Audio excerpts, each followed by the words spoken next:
चलिए आज हम स्टार्ट करते हैं इतिहास का अगला प्रैक्टिस सेट। ये आगामी होने वाला बिहार शिक्षक भर्ती का जो एग्ज़ाम है इसमें काफ़ी ज़्यादा इंपॉर्टेंट होने वाला है। इससे पहले कि आप जो है वीडियो को नहीं देखे हैं, इससे पहले वाला वीडियो उसको आप लोग अवश्य देख लें। चैनल पे नए हैं सब्सक्राइब कर लें, लाइक कीजिए, शेयर कीजिए।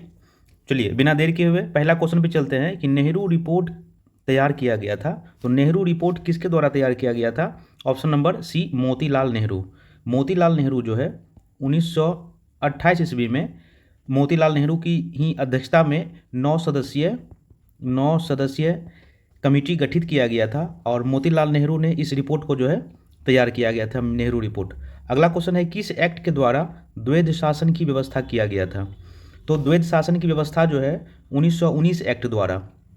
याद रखेंगे कि 1919 के भारत सरकार अधिनियम की जो मुख्य विशेषता था वो प्रांत में द्वैध शासन का स्थापना करना, प्रांत में द्वैध शासन का स्थापना करना। ठीक है, अगला क्वेश्चन है इसमें, अगला क्वेश्चन है कि निम्नलिखित में से किसने अंग्रेजों से एशिया छोड़ने को कहा? तो ये कथन है महात्मा गांधी का, महात्मा गांधी का, कि निम्नलिखित में से किसने अंग्रेजों से एशिया छोड़ने को कहा था? तो महात्मा गांधी। अगला क्वेश्चन है कि पूना समझौते पर हस्ताक्षर किसने किया था? तो पूना समझौते पर हस्ताक्षर जो है वो अंबेडकर ने किया था। चूंकि ब्रिटिश प्रधानमंत्री जो है रेमजे मैकडोनाल्ड के 16 अगस्त 1932, कब? 16 अगस्त 1932 के सांप्रदायिक निर्णय का जो यरवदा जेल पूना में बंद गांधी जी ने विरोध किया था और इसी विरोध के बाद जो है गांधी जी ने विरोध किया और आमरण अनशन पे बैठ गया। उसके बाद जो है विभिन्न क्या कहते हैं नेताओं के द्वारा, प्रयास के द्वारा जो है गांधी जी और अंबेडकर के बीच जो है पूना समझौते पर हस्ताक्षर हुआ और इससे दलित वर्ग के लिए एक पृथक निर्वाचन मंडल का जो है व्यवस्था किया गया। ठीक है, अगला क्वेश्चन पे चलते हैं, क्वेश्चन नंबर 5 कि 1840 ईस्वी में प्रारंभ में कूका आंदोलन प्रारंभ किसने किया था? तो सबसे पहले याद रखेंगे कि 1840 ईस्वी में कूका आंदोलन हुआ था और ये आंदोलन जो है किसके द्वारा प्रारंभ किया गया था? तो भगत जवाहर मल के द्वारा, भगत जवाहर मल के द्वारा जो है कूका आंदोलन प्रारंभ किया गया था और इसका उद्देश्य जो था वो सिख धर्म में प्रचलित जो बुराई था उसको दूर करने के लिए इस आंदोलन को शुरू किया गया था। लेकिन बाद में इसका स्वरूप जो है राजनीतिक हो गया और अंग्रेज़ों को भारत से बाहर निकालना इसका हो गया था। ठीक है, तो 1840 कूका आंदोलन भगत जवाहर मल के द्वारा। अगला क्वेश्चन है कि भारत छोड़ो प्रस्ताव कहाँ पास हुआ? तो भारत छोड़ो प्रस्ताव जो है ये 7 अगस्त 1942 को, 7 अगस्त 1942 को बम्बई में हुआ था। बम्बई के ग्वालियर टैंक,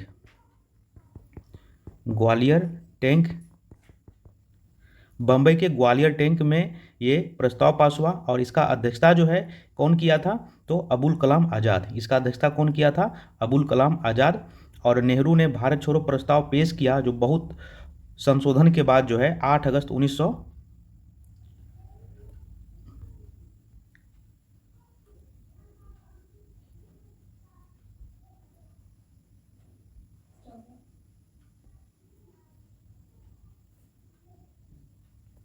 8 अगस्त को जो है स्वीकार किया गया और इस सम्मेलन में गांधी जी जो है 70 मिनट का भाषण दिया और इसी में जो है करो या मरो का नारा दिया, करो या मरो का नारा दिया। तो याद रखेंगे ये भारत छोड़ो प्रस्ताव कहाँ पास किया गया? तो बम्बई में पास किया गया। ठीक है, अगला क्वेश्चन है कि सुभाष चंद्र बोस ने आज़ाद हिंद फौज की कमान कब संभाली?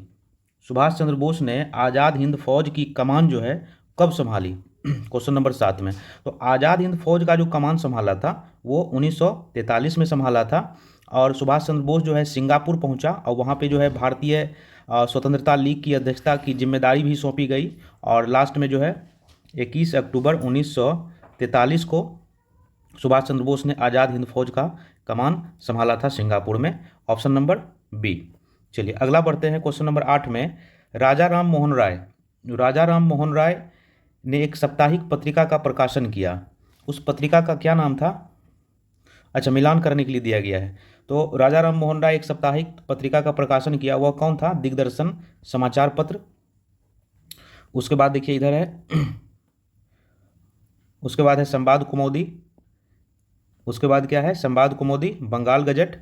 तो इसमें सबसे पहले आपको ध्यान रखना है कि इसका जो आंसर होगा वो सी नंबर हो जाएगा, क्योंकि संवाद कुमुदी जो है ये राजा राम मोहन राय के द्वारा जो है निकाला गया था। बंगाल के राजा राम मोहन राय समाज सुधारक आंदोलन के साथ साथ भारतीय पत्रकारिता का भी जो एक अग्रदूत रहा था, और 1821 में बंगाली पत्रिका संवाद कुमुदी ये बंगाली पत्रिका था, प्रकाशन किया, और 1822 में फारसी में मिरातुल। तो ये दो क्या कहते हैं प्रकाशन को ध्यान रखेंगे, एक संवाद कुमुदी और दूसरा मिरातुल। एक 1821, दूसरा 1822, किसके द्वारा? राजा राम मोहन राय के द्वारा। अगला क्वेश्चन है, सत्ता का लालच भी भारत के विभाजन को स्वीकार करने का एक कारण था, किसने कहा? तो सत्ता का लालच भी भारत के विभाजन को स्वीकार करने का एक कारण था, किसने कहा? माइकल ब्रीचर जो है ये कहा था कि सत्ता का लालच भी भारत के विभाजन को स्वीकार करने का एक कारण था, माइकल ब्रीचर के द्वारा। अगला क्वेश्चन है 10 नंबर में, 19वीं सदी के भारतीय पुनर्जागरण में किसका अधिक योगदान था? तो 19वीं सदी का जो भारतीय पुनर्जागरण है इसमें सबसे अधिक योगदान जो है वो पश्चिमी शिक्षा का था। ठीक है, 19वीं सदी का भारतीय पुनर्जागरण आधुनिक भारतीय इतिहास का एक महत्वपूर्ण घटना भी है, और यही पश्चिमी शिक्षा के माध्यम से अंग्रेजी शिक्षा, पाश्चात्य ज्ञान और विज्ञान जो है ये भारत में धीरे धीरे जो है पुनर्जागरण के रूप में पहुंचना प्रारंभ हुआ था। Option number C. अगला क्वेश्चन है, CR फॉर्मूला राजगोपालचारी योजना का विरोध किसने किया था? तो ये किया था आपका मोहम्मद अली जिन्ना ने। Option number B. अगला क्वेश्चन पे चलते हैं, कांग्रेस ने अपनी कृषि नीति की घोषणा कहाँ की थी? कांग्रेस ने अपनी कृषि नीति की घोषणा जो है कहाँ की थी? तो ये हो जाएगा आपका फैजपुर जो कि बंगाल में पड़ता है। इसी में आयोजित भारतीय राष्ट्रीय कांग्रेस का अधिवेशन 1937 ईस्वी में जो अधिवेशन आयोजित हुआ था, जिसका अध्यक्षता कौन किया था? जवाहरलाल नेहरू। और इसी अधिवेशन में सबसे पहले जो है कृषि नीति की घोषणा की गई, और ये फैजपुर का जो अधिवेशन है पहली बार कांग्रेस का अधिवेशन एक गांव में हुआ था, और इसी अधिवेशन में एक 13 सूत्रीय अस्थायी कृषि कार्यक्रम घोषित किया गया था। तो ऑप्शन नंबर सी फैजपुर। अगला क्वेश्चन है 13 नंबर में, ईस्ट इंडिया कंपनी ने किसे पहला गवर्नर जनरल बनाया? तो ईस्ट इंडिया कंपनी ने जो है वारेन हेस्टिंग्स को 1773 के रेगुलेटिंग एक्ट के प्रावधान के अनुसार वारेन हेस्टिंग्स ये पहला गवर्नर जनरल बनाया गया। इसे भारत का प्रथम गवर्नर जनरल भी कहा जाता है। गवर्नर जनरल को जो है परामर्श देने के लिए 4 सदस्य का एक कार्यकारिणी समिति भी बनाई गई, और जिसका निर्णय बहुत ही बहुमत के आधार पर होना होगा। तो क्या हो जाएगा? Warren Hastings. East India Company किसे पहला गवर्नर जनरल बनाया? तो वारेन हेस्टिंग्स। किस रेगुलेटिंग एक्ट के द्वारा? 1773 के रेगुलेटिंग एक्ट के द्वारा। Option number B. अगला है कि इंडियन नेशनल कांग्रेस का अधिवेशन 1885 में मूलतः कहाँ होना था? देखिए क्वेश्चन आपसे पूछा जा रहा है, जो भारतीय राष्ट्रीय कांग्रेस जो था इसका होना जो स्थापना जो था हुआ था 1885 में, ये कहाँ होना था? तो चूंकि होना था ये पूना में। कहाँ होना था? पूना में। लेकिन क्या हुआ कि पूना में जो आयोजित होना था वहाँ पे तत्कालीन उस समय वहाँ पे प्लेग बीमारी फैल गया था। प्लेग बीमारी फैल जाने के कारण जो है यह स्थान बदलकर मुंबई कर दिया गया। तो क्या होना था? मूलतः पूछ रहा है, तो इसलिए आंसर क्या हो जाएगा? बी नंबर पूना। अगला क्वेश्चन आते हैं 15 नंबर में, एनी बेसेंट ने होम रूल लीग आंदोलन कब रोका? तो होम रूल लीग आंदोलन जो है एनी बेसेंट कब रोका? तो क्या हो जाएगा आंसर? 1917। और पूछेगा एनी बेसेंट ने सितंबर 1916 में होम रूल लीग का स्थापना किया, लेकिन रोकने का बात यहाँ पूछ रहा है तो 1917। ठीक है। अगला क्वेश्चन आते हैं कि स्वामी दयानंद सरस्वती ने एक राजनीतिक विचार की शुरुआत की, और वह विचार क्या था? तो स्वराज का। वह विचार क्या था? स्वराज का। Option number B. अगला क्वेश्चन आते हैं 17 नंबर। क्वेश्चन नंबर 17 है,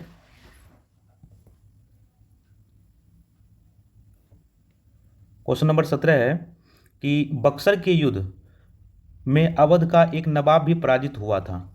बक्सर के एक युद्ध में अवध का एक नवाब भी पराजित हुआ था, वह कौन था? तो वह था आपका सुजाउद्दौला। क्योंकि जानते हैं कि बक्सर का युद्ध जो है 1764 में हुआ था। 1764 में हुआ था बक्सर का युद्ध, और ये युद्ध जो है बंगाल के अपदस्थ नवाब मीर कासिम, अवध का नवाब शुजाउद्दौला और मुगल सम्राट शाह आलम द्वितीय ये सम्मिलित था। और इधर से अंग्रेज की तरफ से हेक्टर मुनरो के नेतृत्व में अंग्रेजी सेना जो है ये मिलकर लड़ाई किया था बक्सर के युद्ध में, जिसमें सम्मिलित सेना का जो है पराजित हुआ था और ये युद्ध हुआ था 1764 ईस्वी में। Option number B. अगला है 1916 का लखनऊ अधिवेशन किसके मध्य किया गया? तो 1916 का जो है लखनऊ अधिवेशन ये किया गया था कांग्रेस और मुस्लिम लीग के मध्य, कांग्रेस और मुस्लिम लीग के मध्य। Option number A. Question number 19 में आते हैं कि रविन्द्रनाथ टैगोर ने किसकी स्थापना की थी? रविन्द्रनाथ टैगोर ने किसकी स्थापना की थी? तो विश्व भारती विश्वविद्यालय का स्थापना किया था, विश्व भारती विश्वविद्यालय। Option number C. अगला क्वेश्चन है 20 में किस प्रकरण में अरविंद पर मुकदमा चला था? तो ये अलीपुर बम मामले में, ठीक है, अलीपुर बम मामले में जो है अरविंद पर मुकदमा चलाया गया था। ऑप्शन नंबर ए। अगला क्वेश्चन है 21 में बाबर के आक्रमण के समय विजयनगर साम्राज्य का वास्तविक शासक कौन था? ये बाबर जो मुगल वंश का स्थापना किया उसके आक्रमण के समय विजयनगर साम्राज्य का शासक कौन था, क्वेश्चन पूछ रहा है। तो कृष्णदेवराय, कृष्णदेवराय जो है ये कह सकते हैं विजयनगर शासक कृष्णदेवराय उस समय तत्कालीन हिंदू शासक में सबसे ज़्यादा सर्वाधिक शक्तिशाली था। और कृष्णदेवराय विजयनगर के महानतम शासक थे और बाबर के आक्रमण के समय विजयनगर के शासक भी थे कृष्णदेवराय। उसके बाद अगला क्वेश्चन है 22 नंबर में कि मिलान करने के लिए है। तो इसमें सबसे पहले देखिए कि खुलासत उल तवारीख, खुलासत उल तवारीख ये क्या हो जाएगा? सुजान राय, सुजान राय। उसके बाद देखते हैं लुब उल तवारीख, लुब उल तवारीख ये क्या हो जाएगा? बिंद्रावन, राय बिंद्रावन। उसके बाद है फुतुहात आलमगिरी, ये क्या हो जाएगा? ईश्वरदास नगर, ईश्वरदास नगर। उसके बाद है नुक्शा ए दिलकुशा, ये क्या हो जाएगा? भीमसेन बुरहानपुरी। तो इस हिसाब से आप देख लीजिए। चलिए 22 के बाद क्वेश्चन नंबर 23 में आते हैं। क्वेश्चन नंबर 23 में है कि निम्नलिखित में से, क्वेश्चन नंबर 23 में है निम्नलिखित में से विदेशी यात्रियों में कौन मुगल साम्राज्य में नहीं आया था? तो मुगल साम्राज्य में कौन नहीं आया था आप इसमें देखिए। इसमें सबसे पहले जो है sir Thomas Roe, sir Thomas Roe जो है ये मुगल सम्राट जहांगीर के शासनकाल में आया था ये, ठीक है। उसके बाद बर्नियर, बर्नियर जो है और ट्रेविनेरियर ये शाहजहां के शासनकाल में आया था ये दोनों। उसके बाद है औरंगजेब के समय में भारत आने वाला विदेशी यात्री था, ठीक है, दोनों। उसके बाद जबकि डोमिंग पायस जो है या डोमिंग पेस जो है ये कृष्णदेवराय के समय में, कृष्णदेवराय के समय में आया था, ठीक है, कृष्णदेवराय के समय में आया था। ऑप्शन नंबर डी हो जाएगा इसका सही आंसर, ठीक है। अगला है क्वेश्चन की तालुकदारी, तालुकदारी व्यवस्था का संबंध किससे है? तो तालुकदारी व्यवस्था का संबंध जो है ये अवध से है। तालुकदारी व्यवस्था का संबंध जो है किससे है? अवध से है। अगला क्वेश्चन है 25 में कि बंगाल में कुछ दस्तकारों पर अंग्रेजों ने अत्याचार किया था, वो कौन था? तो वो था जुल्हा। ऑप्शन नंबर ए। अगला क्वेश्चन 26 में है कि निम्नलिखित में से कौन मुगल साम्राज्य के पतन के लिए उत्तरदायी कारण नहीं था? उत्तरदायी कारण देखिए, हालांकि विदेशी आक्रमण, कृषक असंतोष, कमजोर उत्तराधिकारी ये सभी था प्राकृतिक आपदाएं, लेकिन सबसे ज़्यादा कम उत्तरदायी जो है वो क्या था? प्राकृतिक आपदाएं। Option number D. अगला क्वेश्चन 27 में है कि 1857 के विद्रोह के समय, विद्रोह के विषय में डॉक्टर आर.सी. मजूमदार के विचार की कटु आलोचना हुई। उसका विचार क्या था? उसका विचार था यह सामान्य जनता का अंग्रेजों के प्रति दृष्टिकोण सहानुभूतिपूर्ण था। Option number C. अगला क्वेश्चन 28 में है कि अंग्रेजों द्वारा भारत से धन निकासन के सिद्धांत या विचार की व्याख्या किसने किया था? तो Dadabhai Nehru. Option number C. Question number 29 में है कि निम्नलिखित में से किस तिथि को अंग्रेजों ने कलकत्ता पर पुनः अधिकार कर लिया? तो कलकत्ता पर अधिकार जो किया था वो किया था 2 जनवरी 1757। 2 जनवरी 1757 जो है कलकत्ता पर जो है अंग्रेजों ने अधिकार कर लिया था। Option number B. अगला क्वेश्चन है 30 नंबर में, अलाउद्दीन खिलजी का दक्षिण भारत पर पहली बार आक्रमण कब हुआ था? तो अलाउद्दीन खिलजी जो है इसका आक्रमण जो है दक्षिण भारत पे सबसे पहले जो है 1296 ईस्वी में हुआ था, 1296 ईस्वी में। और ध्यान रखेंगे अलाउद्दीन खिलजी जो है दिल्ली सल्तनत का शासक था, 1296 ईस्वी में दक्षिण भारत पर पहली बार आक्रमण किया था। Option number C. अगला क्वेश्चन चलते हैं 31 नंबर में। क्वेश्चन नंबर 31 में है कि खलीफा का मान्यता प्राप्त करने वाला, खलीफा का मान्यता प्राप्त करने वाला दिल्ली का प्रथम सुल्तान कौन था? तो दिल्ली का प्रथम सुल्तान कौन था? इल्तुतमिश। ये खलीफा का मान्यता प्राप्त करने वाला दिल्ली का ये प्रथम सुल्तान था। ठीक है, इल्तुतमिश को दिल्ली वंश का या दिल्ली का प्रथम सुल्तान था, या इसको वास्तविक शासक के भी नाम से जाना जाता था, वास्तविक शासक संस्थापक दिल्ली सल्तनत का इल्तुतमिश। क्वेश्चन नंबर 32 में है कि निम्नलिखित मौर्य वंशी शासकों में किसने केवल कश्मीर पर शासन किया? तो केवल कश्मीर पर जो शासन किया था वो कौन हो जाएगा? वो कौन हो जाएगा? केवल कश्मीर पर जो शासन किया था, तो इसमें जालोक हो जाएगा। क्या हो जाएगा? मौर्य वंशीय शासकों में किसने केवल कश्मीर पर शासक किया? तो जालोक हो जाएगा। क्योंकि ये जो जालोक जो है ये अशोक का उत्तराधिकारी था, अशोक का उत्तराधिकारी था, और ये शैव धर्म से संबंधित है। कौन धर्म से संबंधित है? शैव धर्म से संबंधित है जालोक। Option number D. गुप्त वंश का संस्थापक कौन था? तो गुप्त वंश का संस्थापक श्रीगुप्त हो जाएगा, श्रीगुप्त हो जाएगा गुप्त वंश का संस्थापक। ऑप्शन नंबर 34 के बाद 34 में देखिए, पानीपत का तृतीय युद्ध में मराठों ने अस्थायी रूप से किससे सहायता प्राप्त करने में सफलता प्राप्त किया?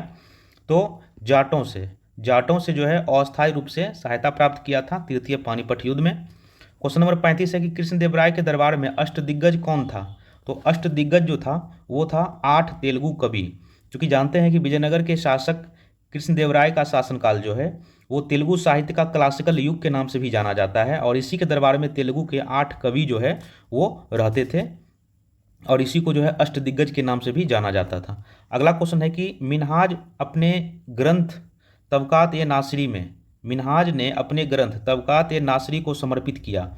तो समर्पित किया बलबन को समर्पित किया। किसको समर्पित किया? बलबन को। मिनहाज ने अपने ग्रंथ तबकात ए नासरी को समर्पित किया बलबन को। Option number D. अगला क्वेश्चन है कि महमूद गजनवी ने किस अनुक्रम में भारत पर आक्रमण किया? तो ये क्रम पूछ रहा है, महमूद गजनी ने सबसे पहले किस किस जगह पर जो है आक्रमण किया, उसका एक क्रम है। तो सबसे पहले देखिए, महमूद गजनी का जो दूसरा आक्रमण था 1004 या 5 ईस्वी के में कह सकते हैं, वो था मुल्तान पर। तो मुल्तान देखिए, उसके बाद इसका जो है अगला आक्रमण हुआ था थानेश्वर पर। कब हुआ था? 1014 में। उसके बाद इसका अगला आक्रमण था कश्मीर पर। कब हुआ था? 1016 ईस्वी में। उसके बाद इसका अगला आक्रमण मथुरा में कब हुआ था? 1018 ईस्वी में। और इसके बाद कन्नौज है, कन्नौज पे आक्रमण 1019 ईस्वी में हुआ था। तो ऑप्शन नंबर क्या हो जाएगा? डी। चलिए 37 के बाद अगला क्वेश्चन में आते हैं 38 नंबर में। क्वेश्चन नंबर 38 कह रहा है कि एक राजपूत राजा ने औरंगजेब को धार्मिक नीति के बारे में एक चेतावनी लिखित रूप में भेजी थी, उसका नाम क्या था? तो उसका क्या नाम था? उसका नाम था जोधपुर के राजा, जोधपुर के महाराजा जसवंत सिंह, जोधपुर के राजा जसवंत सिंह। यानी कि क्वेश्चन फिर से एक बार पढ़ें, एक राजपूत राजा ने औरंगजेब को धार्मिक नीति के बारे में एक चेतावनी लिखित रूप में भेजी थी, उसका क्या नाम था? महाराजा जसवंत सिंह। अगला क्वेश्चन है कि उपलब्ध स्रोतों के आधार पर शिवाजी का उदय अनुरेखित किया जा सकता है। तो ये क्या हो जाएगा? 1644 के आधार पर, या 1644 में शिवाजी का उदय जो है अनुरेखित किया जा सकता है। ऑप्शन नंबर ए। 39 के बाद 40 नंबर क्वेश्चन में चलते हैं। क्वेश्चन नंबर 40 कह रहा है, क्वेश्चन नंबर 40 कह रहा है कि निम्नलिखित में से किस शासक के कार्यकाल में तृतीय बौद्ध संगति का आयोजन किया गया? तो ये हो जाएगा अशोक हो जाएगा। अशोक के शासनकाल में बिहार में तृतीय बौद्ध संगति हुआ था, जिसका अध्यक्षता जो है मौखलीपुत्र इसने किया था, और इस संगति में जो है अभिधम पिटक यानी तीसरा पिटक लिखा गया था। ठीक है, ऑप्शन नंबर बी। अगला क्वेश्चन है निम्नलिखित में से कौन सा ग्रंथ मौर्य इतिहास पर प्रकाश नहीं डालता है? तो 41 नंबर का क्या हो जाएगा? Devi Chandra Guptam, Devi Chandra Guptam. Option number A. 42 number में है निम्नलिखित में से कौन सा पशुपात संप्रदाय का संस्थापक था? तो पशुपात संप्रदाय का संस्थापक था लकुलिस। पशुपात संप्रदाय का संस्थापक कौन था? लकुलिस। Option number D. उसके बाद है कि 43 नंबर में महमूद ए इलाही की उपाधि किसको दिया गया था? महबूब ए इलाही का उपाधि जो है वो किसको दिया गया था? तो ये हो जाएगा आपका निज़ामुद्दीन औलिया को। निज़ामुद्दीन औलिया को महबूब ए इलाही का उपाधि दिया गया था, और इसी के नेतृत्व में चिश्ती सिलसिला जो है इसका भारत में सर्वाधिक विकास हुआ था निज़ामुद्दीन औलिया के समय में ही। अगला क्वेश्चन है 44 नंबर में, चंद्रगुप्त मौर्य की श्रद्धा थी। तो चंद्रगुप्त मौर्य की श्रद्धा थी जैन धर्म में। चंद्रगुप्त मौर्य की श्रद्धा किस में थी? जैन धर्म में। अगला क्वेश्चन 45 नंबर में आते हैं कि निम्नलिखित इतिहासकारों में से कौन अकबर का समकालीन नहीं है। तो निम्नलिखित इतिहासकार में अकबर का जो समकालीन नहीं है वो है लाहौरी। ठीक है, लाहौरी जो है ये अकबर का समकालीन बिल्कुल नहीं था। लाहौरी मुगल सम्राट शाहजहां का समकालीन था। किसका समकालीन था? शाहजहां का समकालीन था। अगला क्वेश्चन है लिंगायत संप्रदाय लोकप्रिय हुआ था। तो लोकप्रिय हुआ था ये दक्षिण भारत में। दक्षिण भारत में शैव धर्म का प्रचार प्रसार जो है ये लिंगायत के रूप में ही हुआ था। तो ऑप्शन नंबर डी हो जाएगा। अगला क्वेश्चन है 47 नंबर में कि निम्नलिखित में से कौन मनसबदार की हैसियत का नहीं है। निम्नलिखित में कौन मनसबदार की हैसियत का नहीं है। तो इसका ऑप्शन हो जाएगा करोड़ी। करोड़ी जो है मनसबदार की हैसियत का नहीं है। अगला क्वेश्चन है 48 में तुगलकनामा का रचयिता कौन था। तुगलकनामा का रचयिता जो है वो कौन था? तो अमीर खुसरो। अमीर खुसरो तुगलकनामा का रचयिता था। ऑप्शन नंबर सी। 49 में है निम्नलिखित में से कौन सा पहला जैन तीर्थकर था। तो पहला जैन तीर्थकर कौन था? Option number D Rishabhdev. Rishabhdev को जैन धर्म का ये प्रथम तीर्थकर के रूप में जाना जाता है जैन धर्म का, या इसी को ऋषभदेव को ही एक और नाम से जानते हैं आदिनाथ। आदिनाथ इसी को बोलते हैं। चलिए 50 नंबर में अशोक द्वारा बराबर गुफा का निर्माण कराया गया था। तो ये बराबर का गुफा का निर्माण कराया गया था आजीविकों के लिए अशोक के द्वारा कराया गया था। Option number D. उसके बाद है कि निम्नलिखित में से किस अभिलेख में गौतम बुद्ध के शरीर अवशेषों पर स्तूप निर्माण का प्रमाण मिलता है। क्या हो जाएगा 50 नंबर में? बी पिपरहवा अभिलेख। पिपरहवा अभिलेख ये जो है उत्तर प्रदेश की बस्ती जिले में स्थित है, जो नेपाल से लगा हुआ है, और इसी से जो है बौद्ध स्थल जुड़ा हुआ है, और इसी में जो है अभिलेख में गौतम बुद्ध के शरीर अवशेष पर स्तूप निर्माण का प्रमाण मिलता है, पिपरहवा अभिलेख। अगला क्वेश्चन है 55 नंबर में गायत्री मंत्र संबोधित है। गायत्री मंत्र संबोधित है, ये किसको संबोधित है? तो सावित्री को संबोधित है। अगला क्वेश्चन है कि अशोक का समकालीन सीरिया और पश्चिम एशिया का शासक कौन था। तो ये क्या हो जाएगा? बी नंबर अंत्योकस द्वितीय। अंत्योकस द्वितीय जो है अशोक का समकालीन सीरिया और पश्चिम एशिया का शासक था।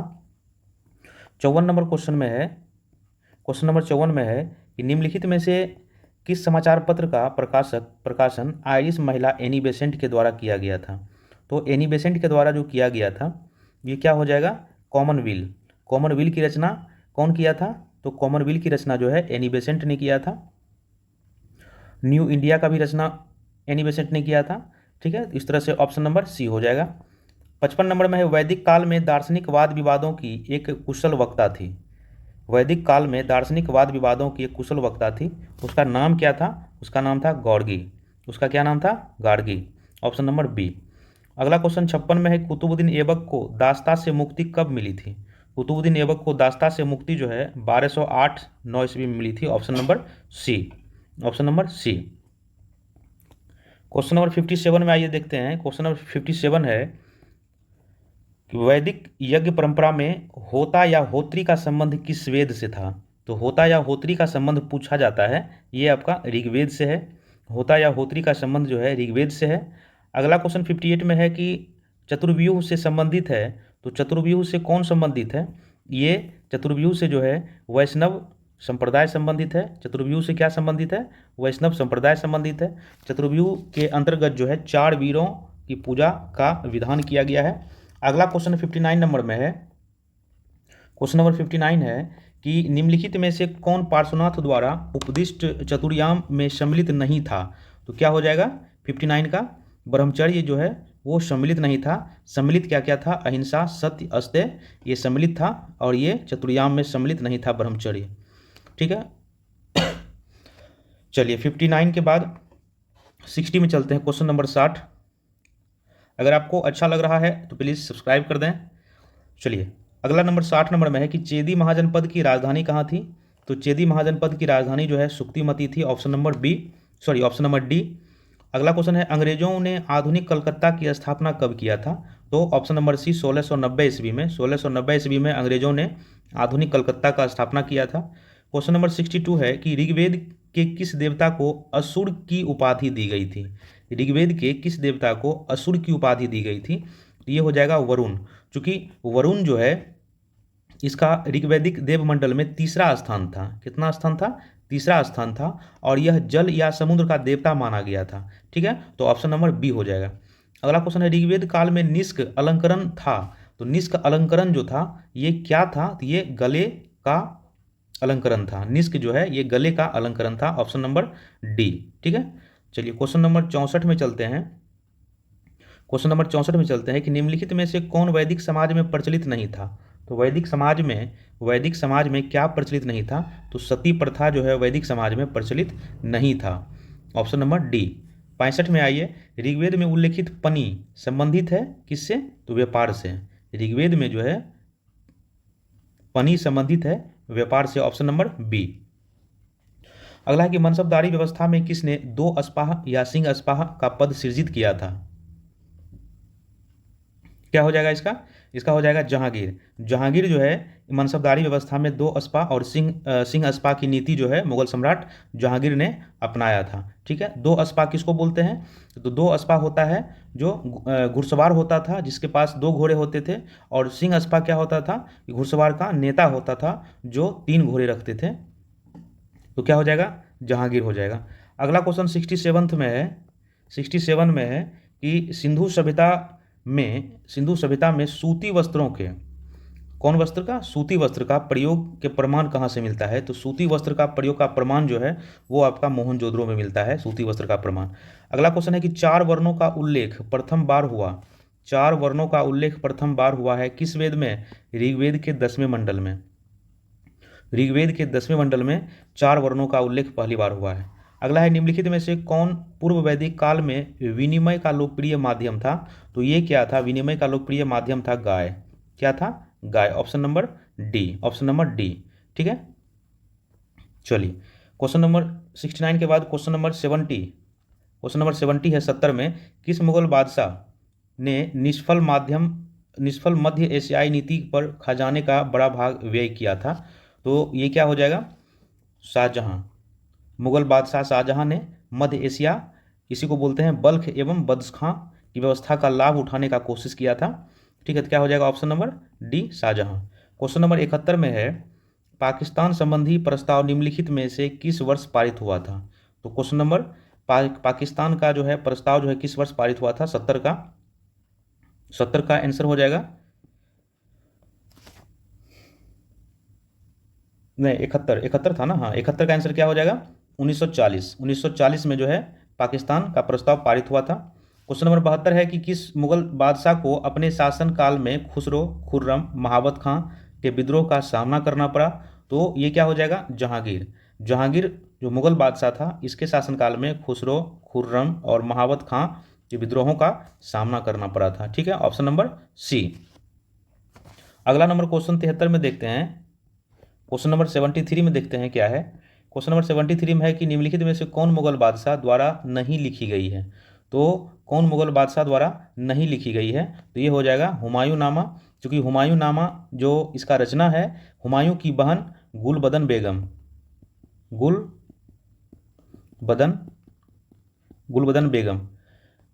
बेगम ने हुमायूं नामा की नामक फारसी ग्रंथ में इसका रचना किया, और यह पुस्तक जो है 2 खंड में है। ठीक है, पहला खंड में जो है मुगल बादशाह बाबर का इतिहास है, और दूसरे खंड में हुमायूं का इतिहास मिलता है हुमायूंनामा में, और ये गुलबदन बेगम के द्वारा लिखा गया है। Option number B. अगला है 74 में कि पुरापाषाणीन कालीन मानव का मुख्य व्यवसाय क्या था? तो क्या था व्यवसाय? आखेट। ठीक है, अगला है, निम्नलिखित में से कौन सा प्रागैतिहासिक स्थल नहीं है? तो नहीं है पूछ रहा है, तो क्या हो जाएगा? कौशाम्बी। कौशाम्बी जो है प्रागैतिहासिक स्थल ये नहीं है। अगला क्वेश्चन आते हैं 76 नंबर में। 76 नंबर में आते हैं, इसमें किया है कि निम्नलिखित में से कौन अकबर की धार्मिक नीति से संबंधित नहीं है? तो अकबर की धार्मिक नीति से कौन संबंधित नहीं है? हल्दी घाटी का युद्ध। हल्दी घाटी का युद्ध जो है धार्मिक नीति से संबंधित बिल्कुल नहीं है। अगला है क्वेश्चन नंबर 77 में, निम्नलिखित में से कौन पानीपत के किसी युद्ध से संबंधित नहीं है? तो पानीपत के युद्ध से संबंधित नहीं है, क्या हो जाएगा? 77 का सी। पानीपत का पहला युद्ध 1526, पानीपत का दूसरा युद्ध 1556, पानीपत का तीसरा युद्ध 1761।